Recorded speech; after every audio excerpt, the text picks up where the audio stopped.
Alright, good evening mga ka-wheelers. Good evening, good evening. Andito tayo na sa may C5 sa Pasig mga guys.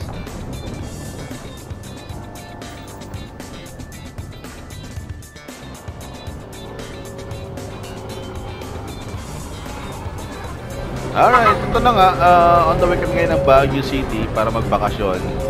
It's my rest day, kaya eto, gala muna ng konti since malapit na kasi yung birthday ni Mrs. So we plan to celebrate ahead of time.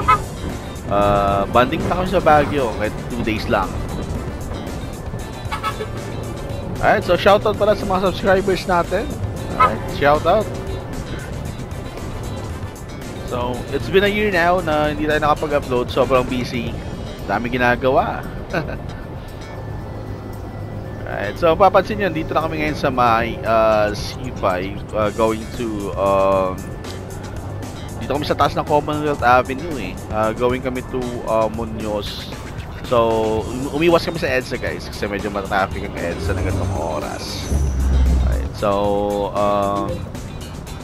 magdi-12 na pero ang dami kasi sasakyan Nag-check kami sa Waze, sobrang traffic ng EDSA. So, dito kami duman. We prefer na mag-Muñoz na lang. Alright. So, mapapagas muna tayo guys. Papa-full tank tayo. At medyo malaylay itong biyahe natin. Alright. My favorite gas station, Uni Oil. At meron kasi tayo ditong discount app. So, nakakapag-discount tayo. Alright. So, alright, so going back na guys, papunta kami ngayon ng Baguio. Babakasyon kami saglit since sobrang busy. Ngayon lang nakapag bonding, no? Ngayon lang kami nagkaroon ng time na magkaroon ng konting rides. So we prefer na magmotor na lang para at least, diba? So inagahan namin ng alis guys para before 6 o'clock nandun na kami makapag parking na yung motor namin since coding tayo guys ng Thursday. So it's Thursday morning maya ng konti, Thursday na. So ending 7 and 8 na plate number sa Baguio is coding. Including motorcycle yan, tatandaan nyo yan guys pag first time yung umakyat ng Baguio. Check your plate numbers as well kasi mahirap na matikitan tayo dun, no? So same pa rin, weekdays lang yung coding dun, weekends alam ko wala So check nyo na yung website ng Baguio, alright? So, samahan nyo kami guys.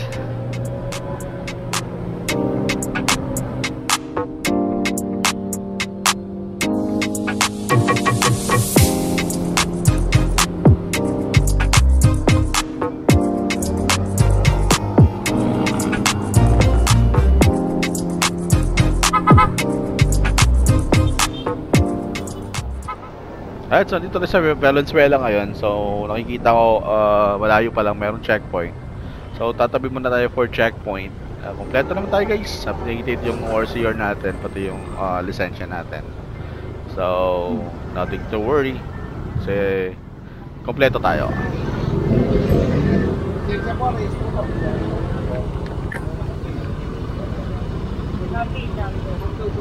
ORCR sir. Tapos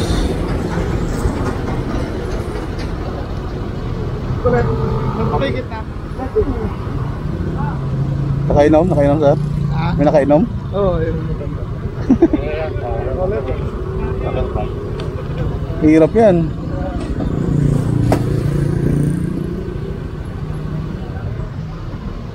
Okay na.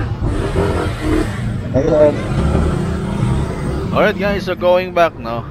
Kakatapos natin magpa-check dito sa checkpoint. So going back, mga 287 nata according sa Waze yung tatakboy natin ngayong gabi. Malapit-lapit na naman siya. Chill ride lang tayo guys. Saktong takbong takbong alalay lang. So samahan nyo kami sa biyahe namin guys. Mabahaba pa to, alright? Alright.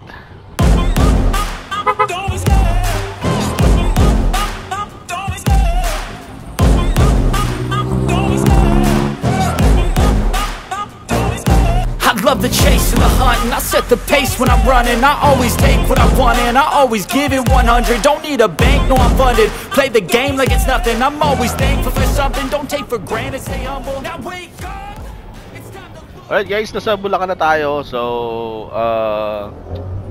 ang bilis lang ng biyahe namin. Saktong takbo lang ako kasi. As you notice, no, ang ganda na ng daan dito sa Bulacan. Hindi na katulad dati na sobrang lubak talaga. Right, so, meron naman ng part na malubak pa rin ng konti. Konti na lang. Tolerable naman. Like before na grabe talaga. So, ito kasi yung Bulacan is daanan talaga ng mga truck. Ang lalaki ng mga truck. So, kahit anong ayos talaga, nasisira at nasisira. Right. So, dito na part, medyo okay na yung ano. Okay na yung daanan. So, ang bilis lang. Walang traffic, walang gano'ng sasakyan.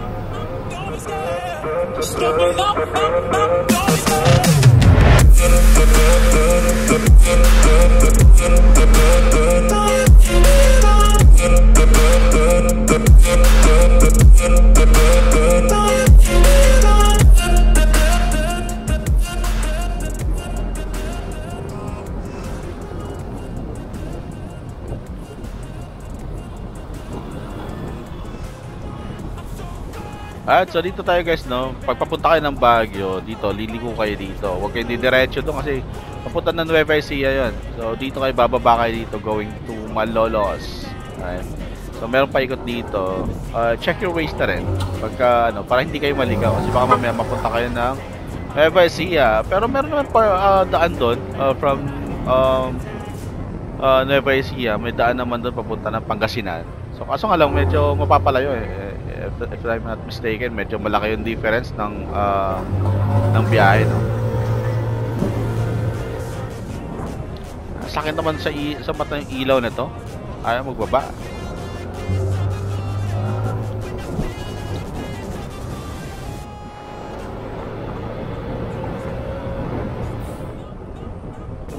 Dito tayo sa part ng Malolos, no. So pagkakit natin dito, kung nakita nyo yung video natin before nung ERCP Endurance, so dito yan ang venue namin, yung jump off or yung pinaka-grid, yung starting point ng Endurance ng ERCP dito sa may Malolos City Hall. So malapit na kami, maya maya Pampanga na guys, ang bilis lang. Ito yung City Hall, as what you can see right now. Ito, kung nakikita nyo sa video, medyo madilim lang kasi ngayon since gabi na. Dyan yung grid. Alright, nasa Arco na tayo. Approaching tayo na Arco ng Pampanga. Alright, so ito na, Pampanga na tayo guys. Alright, ang daming truck. Grabe, pila na yung truck since madaling araw na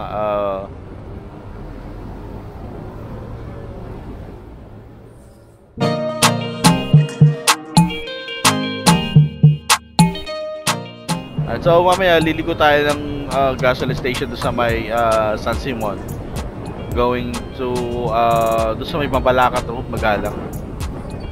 Ito yun guys, sinasabi ko sa inyo, tatawid tayo ng ano, papasok tayo ng San Simon sa gasoline station. So dire-diretso yung daan na to guys, tapos labas yata Mexico, if I'm not mistaken, Mexico Pampanga. Tapos pagdating nyo doon, hanapin nyo yung kanto ng Magalang Road. Alright, so dito na tayo sa may Magalang Road guys. So dire-diretso lang to. So ito na, labas natin dito is Concepcion Tarlac. So mas prefer ko kasi dumaan dito kasi walang sasakyan, walang malalaking truck. Unlike dun sa bayan-bayan tayo pag nag-Angeles tayo, tas daw Mabalacan. Alright, approaching tayo ng town proper ng Magalang. Okay. So, kailangan na dito guys, no, maliwanag yung ilaw mo. Kasi sobrang dilim talaga. Nakikita nyo, maliwanag dapat yung ilaw nyo. Grabe. Napakadilim, walang street light. So dapat pag babiyahe kayo dito, dadaan kayo dito, maliwanag yung ilaw nyo. So lumampas tayo ng proper na Magalang. Dito tayo guys, kakaliwa na tayo dito, going to Concepcion Tarlac. So labas natin is Concepcion Tarlac na, tapos dire-diretso na tayo Tarlac City. ganda ng daanan guys. Sobrang smooth ng daanan dito. Grabe. So every time na bumabiyahe kami ng norte, dito kami dumadaan. So dati din na nag-Bigan kami, nag-Ilocos kami hanggang Pagudpod. Dito din kami dumaan guys. Alright guys, so papasok na tayo ng Tarlac City. Ito na guys, arko ng Tarlac. Alright, so samahan nyo kami sa biyahe namin guys. Medyo mahaba-haba pa to. Mahaba-haba pa. Alright.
Okay guys, nandito tayo sa may Urdaneta City. So malapit na tayo guys. Konting kembot na lang. Konting kembot na lang. Nasa La Union na tayo. Tapos medyo papahinga namin konti ng La Union. Coffee break. Alright, bago umakyat tuluyan ng Baguio. Alright. So doon tayo magpapahinga ng konti. Tapos magkakape lang. Alright. Andito tayo guys. Sa tulay na tayo ng approaching ng arko ng La Union. Right, so malapit na tayo. Medyo umambon lang kanina. Ewan ko na nangyari sa camera ko. Siguro medyo distorted yung lens nito since may mga patak-patak pa nung ambon kanina. Grabe. Inambon kami pagkalapas namin ng ano. Buti hindi tumuloy na malakas talaga. Ay, ito yung arko ng La Union. Lapit na tayo. So nakikita ko yung 7-Eleven dito. Mapapahinga lang kami guys. Coffee break lang konti. Konting chibog. Gutom na talaga ako. Grabe. Buti hindi tumuloy yung malakas na ulan.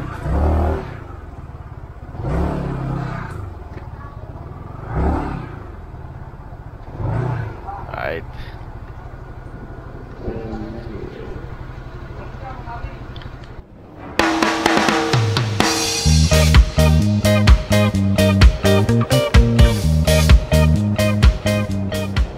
Alright guys, so nagpahinga kami mga 30 minutes. Kape, nagmerienda, konting kwentuhan. Tapos ito na, pakita kami ngayon ng Baguio. Alright, so via Marcos Road kami, or Marcos Highway, tinatawag nila.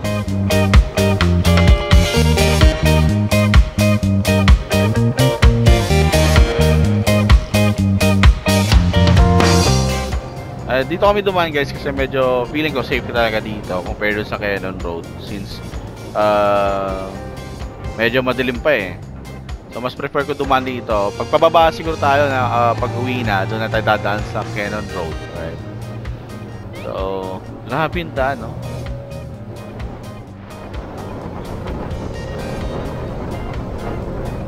So, konting alalay lang. Tapos lang ata ng ambon dito, may mga part na basa-basa pa yung kalsada eh.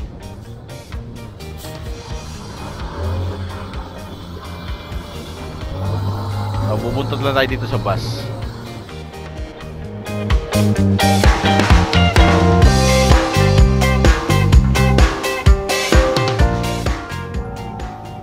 Ay, nakikita ko guys dito sa Waze ko. Tingnan mo, grabe yung daan, no? Or bangong kurba talaga. So talagang ang daming paliko-likong daan. Pero good thing dito, malawak yung kalsada, no? Medyo ingat lang talaga, doble alerto lang. Since daanan kasi ito ng mga truck eh. Daanan ng mga public transport, mga bus, vans, Tsaka mga private na rin, no? Marami tayong kasabay. So, alerto lang talaga. Grabe, nararamdaman ko na yung lamig. So, pahon pa lang tayo. Grabe na yung ano. Nararamdaman ko na yung lamig kahit makapal yung jacket ko. So, hindi pala tayo nag-gloves, guys, kasi may sugat ako sa kamay. Ayoko na naman, ma-irritate naman siya. So, hindi ako nagsuot ng gloves ngayon kasi feeling ko sasakit talaga siya pag naipit ng gloves. Ito.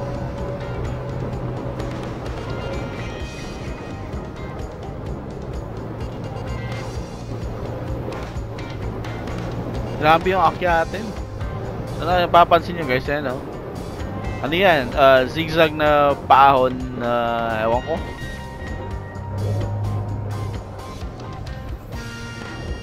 So medyo alalay lang tayo, nakikita niyo yung mga basa-basa sa daan, no? So hindi natin alam kung tubig yan o langis. So medyo alalay lang tayo, no? Nakarating naman tayo kahit smooth lang na takbuhan, no? Kahit ano lang, konting-konting alalay lang kasi hindi natin alam kung anong meron dito sa kalsada nila. Since minsan lang tayo umakyat dito. So, tingnan nyo guys, oh. May mga part na basa talaga. So, means talaga na umulan talaga. Kasi pati yung lupa sa gilid, basa. Basang-basa yung kalsada. So, may mga part na umulan talaga.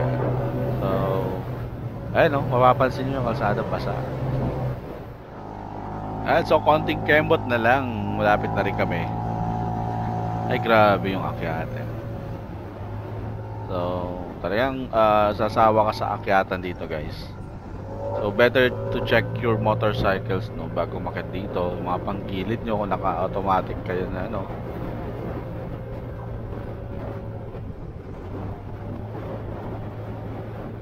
Check nyo rin yung mga belt nyo, mga bola, no. Mahirap pasiraan dito kasi ano paggabi, hindi natin alam ang mangyayari sa atin sa daan. So dapat talagang kondisyon yung motor natin, no?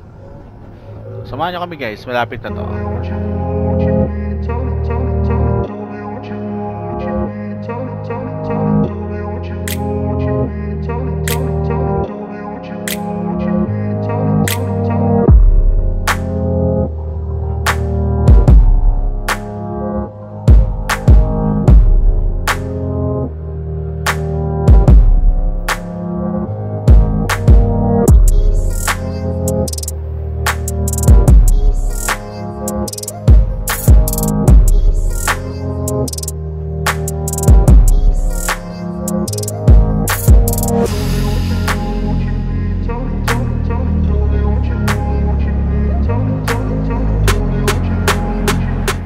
Alright, so pumasok na tayo dito sa may tunnel, no?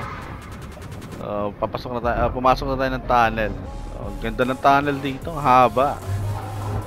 Ginawa siguro to para ano, no? Kasi medyo siguro landslide prone area tong daan na to. Kaya to protect na rin ng mga motorista, mga sasakyan dumadaan, kaya ginawa na itong tunnel na to.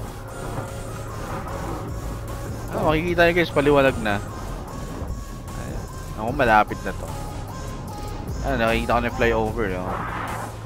So, ito yung mga part na may mga maraming malalaking billboards sa gilid ng bundok, eh. If I'm not mistaken. Ito nga yun. Alalay lang tayo, makakarating din tayo guys. Malapit na to. So, mamaya, paparking na namin yung motor namin, tapos papahinga ng konti. Pag siguro mga 8 or 9, magagala na kami. So, iwanan lang namin to sa hotel, yung motor namin, tapos magko-commute na lang kami. Medyo malalapit lang siguro. Tapos bukas na kami motor. Grabe yung fog.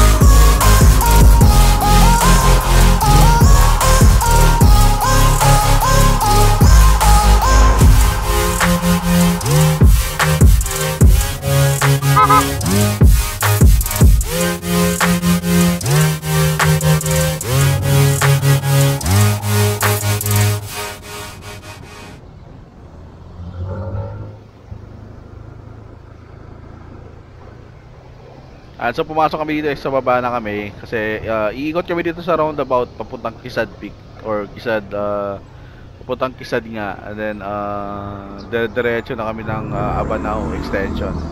So doon kasi malapit yung ano, yung Eurotel.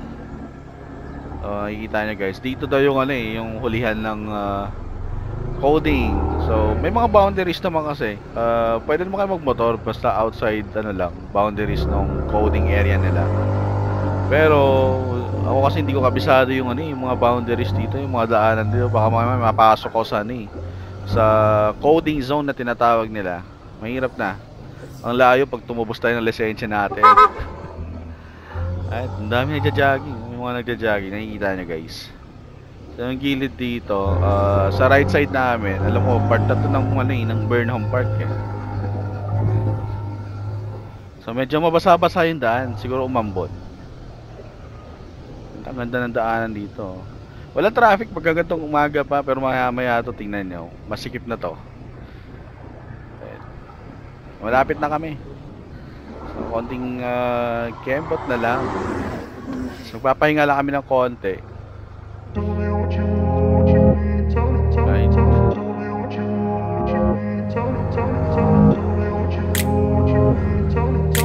So, papahinga lang kami ng konti. Tapos ano yan, babiyahin na kami, tawag dito, ikot-ikot kami, magta-taxi na lang siguro kami mamaya.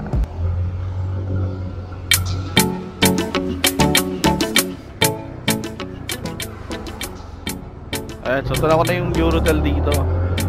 So, meron kaming early reservation pala, nag-book na kami online para sa stay namin. Mahirap kasi maghagilap pa dito pagdating. So ito na, nag-book lang kami. Para pagdating, hindi namin mag-ikot-ikot. So, pinili namin to para ano, malapit sa lahat. So, paparking na natin to guys.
Alright, so good afternoon guys. Ito na, sinulit namin yung stay namin sa hotel.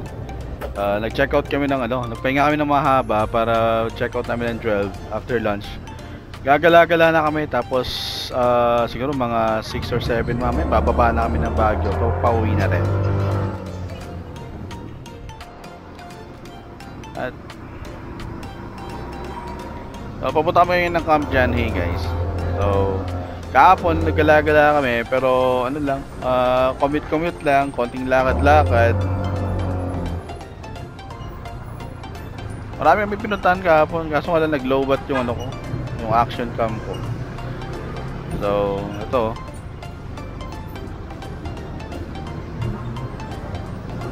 kahit tanghaling tapat, medyo malamig yung hangin. So pupunta namin dito sa Camp Janhay, tapos pupunta kami ng Diplomat Hotel maya. Tapos last stop namin, pupunta kami ngayon mamaya ng Strawberry Farm. Tapos bababa kami ng Cannon Road. Alright, malapit na tayo guys. Ang ganda dito talaga, sobra.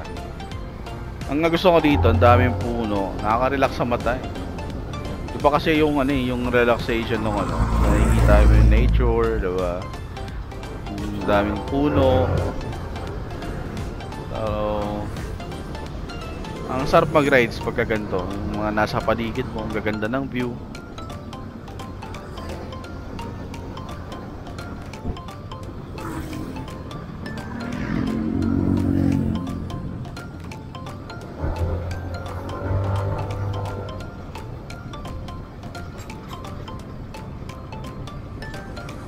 Ang ganda ng daan, grabe. At, so nakikita nyo, Camp John Hay. Ito na, malapit na tayo, papasok tayo. So mag-ikot-ikot pa siguro kami doon sa may yung Bell House, Bell Amphitheater, gano'n. So, konting gala-gala lang, banding-banding na konti. Tapos lilipat kami ng Diplomat Hotel, or Old Diplomat Hotel na tawag nila, after namin dito sa Camp John Hay. Malapit na tayo dito sa entrance nila, dito sa gate 1, if I'm not mistaken. Camp John Hay. So wala namang entrance dito guys sa main gate nila, pero dun sa mga attraction may mga entrance, pero mura lang naman. Maganda dito pagka ano, pagkasama mo yung pamilya mo, pwede kayo mag-picnic dito, may mga picnic tables.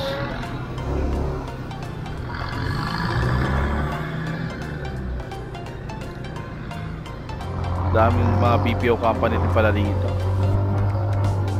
Alright. Ganda. Solid. Ang sarap sa mata. So may mga convention centers dito guys. May mga hotels. So inside Camp John Hay. So kung gusto niyo lang accommodation na malapit dito, may mga hotel din dito guys sa Camp John Hay.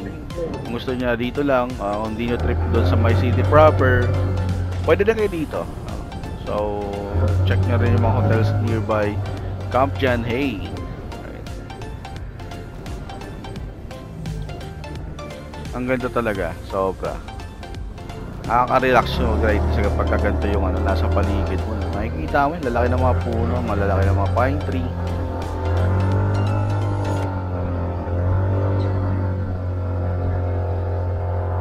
Right. So maghanap na tayo ng parking dito guys.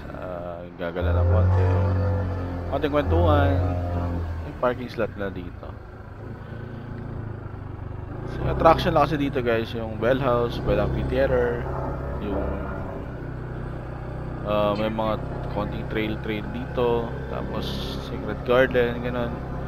Check natin, no?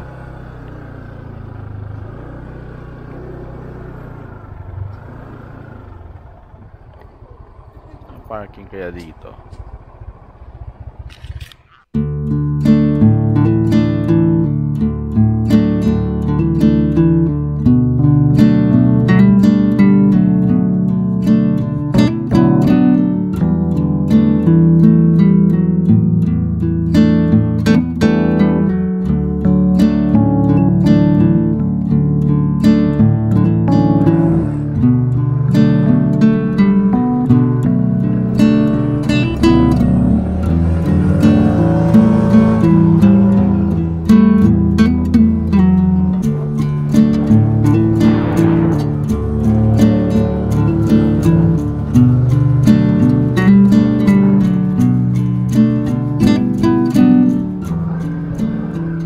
Alright guys, so palabas kami ng Camp John Hay ngayon. So, grabe yung experience. Nakaka-relax sobra. So tumambay kami sa taas, konting kwentuhan, tambay kami sa mga picnic tables, gala-gala kami sa may Bell House, sa may Bell Amphitheater. Right. Tapos na sa may Secret Garden. Saktong banding lang. So kahit pa paano, diba? Nakakapag-ikot-ikot kami.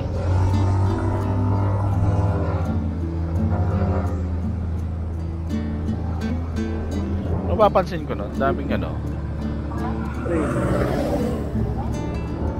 Marami akong nakikita kanina dun na mag-isa lang, diba? Siguro mga ano yun, nagso-soul searching. They want to find their self, no? Habang nagpapahinga. Siguro gusto din makalimot ng konting problema. So, ideal place talaga siya. So, pupunta tayo ngayon ng Old Diplomat Hotel, guys. So, enjoy natin tong biyahe natin, right? So, enjoy natin. Ikot kami dito, guys, kasi medyo matraffic sa may city proper. So, shortcut kami dito papuntang Old Diplomat Hotel. Alright?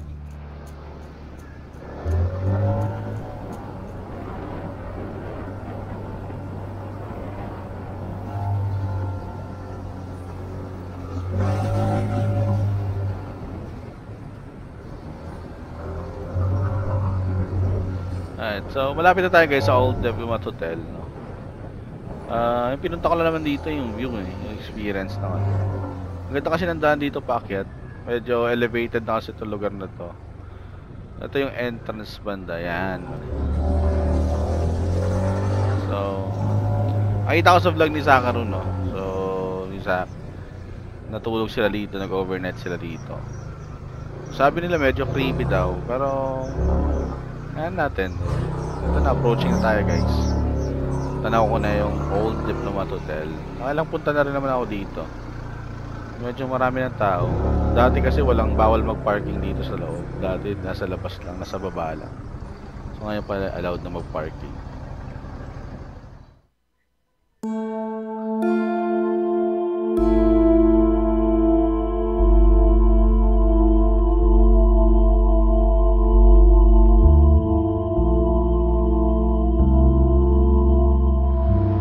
Alright, guys, so pababa na kami. Hindi namin nagtagal dun sa may Old Diplomat Hotel. So habol talaga namin dun is yung view. Tapos yung view dun sa may, makikita mo kasi dun sa pag nasa taas ka, makikita mo yung entire Baguio. So kinikilabutan daw siya. Bumaba na kami kasi natatakot si Mrs. Parang iba yung pakiramdam niya eh. Eto ko din, iba yung pakiramdam ko pag nandun ako sa taas, dun sa may Old Diplomat Hotel na yon. Pero wala lang. Pinuntahan na namin for the views lang, makita lang. Maganda kasi doon, makita mo yung view ng Baguio City pag nandoon ka. So meron kasi doon parang makikita mo yung overlooking doon. Pag nandoon ka sa may harap ng Old Diplomat Hotel, makikita mo yung buong Baguio from there. Alright. So biyahe namin, guys, pupunta kami ng La Trinidad Benguet. Pupunta kami ng Strawberry Farm. And then after that, mamimili lang silo kami ng konti. Alright, so samahan nyo kami sa biyahe namin, guys. Punta tayo ng Strawberry Farm. Check the mic and make sure it sound right, boys.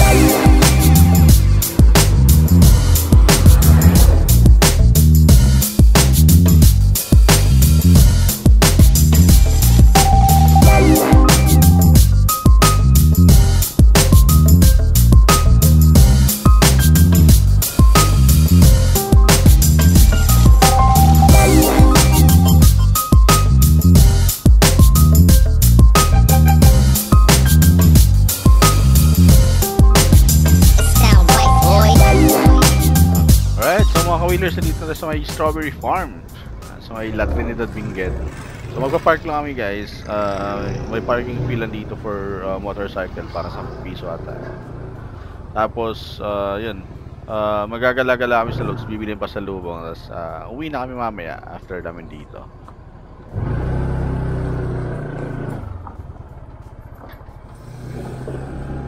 At so dito kami sa loob.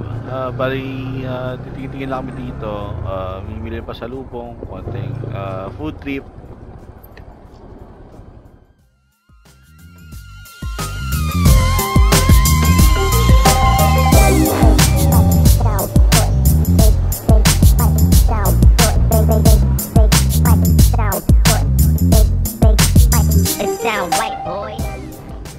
Alright, guys, so kakatapos na namin doon sa may Strawberry Farm. So pababa namin ngayon, pabalik kami ngayon ng Baguio City. And then bababa kami ng Cannon Road. Alright.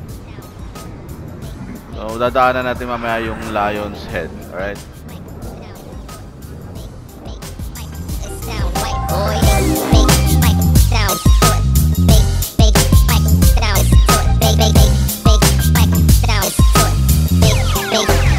It sound right, boys.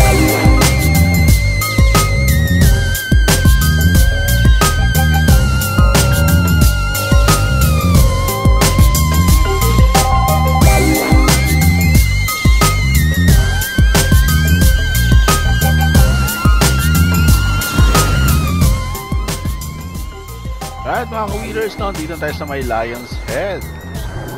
Alright mga ka-wheelers, so isang biyahe naman ang nabigyan natin ng kulay. At maraming salamat sa mga nanood at nagsubaybay sa aming biyahe. Salamat guys. Next vlog natin guys, abangan nyo yung Scooter King Endurance which is gaganapin sa 29:30 this coming April. It sound right, boy. Alright, so subaybayan nyo guys. See you next vlog. Thank you guys. Ingat. Ride safe.